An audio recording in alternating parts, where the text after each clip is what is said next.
Nagsimula ang taong 2025 sa mainit na debate tungkol sa impeachment ni Vice President Sara Duterte. At sa huling yugto ng taon, nagkaroon ng palitan sa liderato sa likod ng bumabahang mga reklamo at investigasyon kaugnay sa mga manumalyang flood control projects. At kung nagsimula nga ng impeachment kay Sara Duterte, abay posibleng sa 2026, panibagong impeachment ang haharapin niya. Ang mga pagsubok at pagsulong sa Kongreso, ihahatid sa atin ni Willie Delgado Jr. Habang papasara ang taong 2025, hindi maitatatwa ang bigat ng mga pangyayaring humubog sa loob at labas ng mababang kapulungan ng Kongreso. Isang taon ng matinding banggaan sa politika, mga investigasyong umalingaw-ngaw sa buong bansa, at makasaysayang pagbabago sa pamunuan ng Kamara de Representantes. Pero ang pinakamatingkad, ang impeachment complaint laban kay Vice President Sara Duterte. Nagsimula ang lahat sa hindi maipaliwanag na paggasta ng Vice Presidente sa confidential fund ng OVP at ng DepEd. Naglunsad ng serye ng investigasyon ng Kongreso.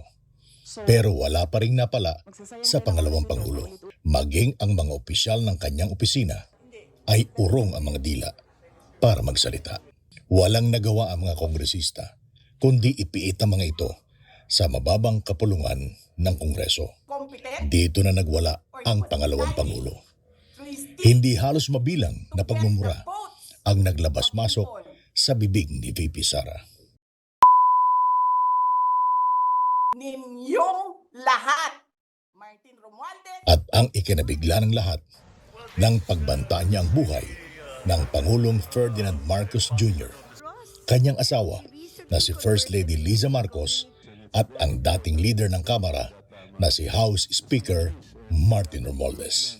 Nanahimik ang Kongreso maging ang palasyo hanggang dumating ang tamang panahon nang sampahan ng kasong impeachment ang pangalawang Pangulo. Naging mainit ang debate, hati ang politikal, pero nanaigang boto sa Kamara. Kailangan ma-impeach si VP Sara. Pero hindi naging madali ang proseso sa panig ng mga piskalya ng Kongreso. Mistulang pintuan ng isang butas ng karayom ang Senado. Hindi agad-agad sinimula ng proseso. Sa halip, ibinalik ang reklamo sa mga nagrereklamo. Dapat daw kasing linawin ng mga ito kung paano tumakbo ang proseso sa Kongreso. Umeksena ang 13 maestrado ng Korte Suprema sa dagok ng Kamara. Sabi ng mataas na hukuman, labag daw sa konstitusyon ang ginawa ng Kamara. May mga nauna na daw kasing reklamo laban kay VP Sara bago pa man umusad ang ika-4 na impeachment complaint laban sa kanya. Dismayado ang marami, lalo na ang higit 200 kongresista na nagreklamo laban kay VP Sara. May mas malakas pang dagundong ang yumanig sa loob ng Kamara. Ang flood control project na binalot ng sangkaterbang anomalya. Habang nilulunod ng baha ang maraming lugar sa Metro Manila at mga probinsya, umigting ang galit ng publiko sa aligasyon ng anomalya at questionableng alokasyon ng pondo. Nag-ugat ang lahat ng lantarang magsalita ang Pangulo sa kanyang zona. Mahiya naman kayo sa inyong kapwa Pilipino.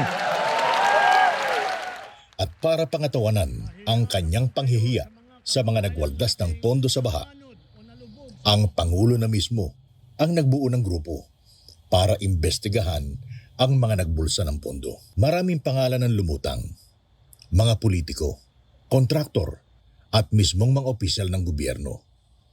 Kanya-kanyang bintangan, kaliwat kanan, hanggang sa humantong sa kusang pagbibitiw ni dating House Speaker Martin Romualdez bilang pinuno ng Kamara. Katwiran ni Romualdez, malinis ang kanyang konsensya at ang pagbaba niya sa pwesto ay para bigyan daan ang isang patas na investigasyon ng ICI. Siya din mismo ang nagkusang loob na ilaan ng sarili sa investigasyon ng alinmang sangay ng pamahalaan. Para sa PRTV Year-End Report, ako si Willie Delgado Jr., nagseserbisyo para sa Pilipino.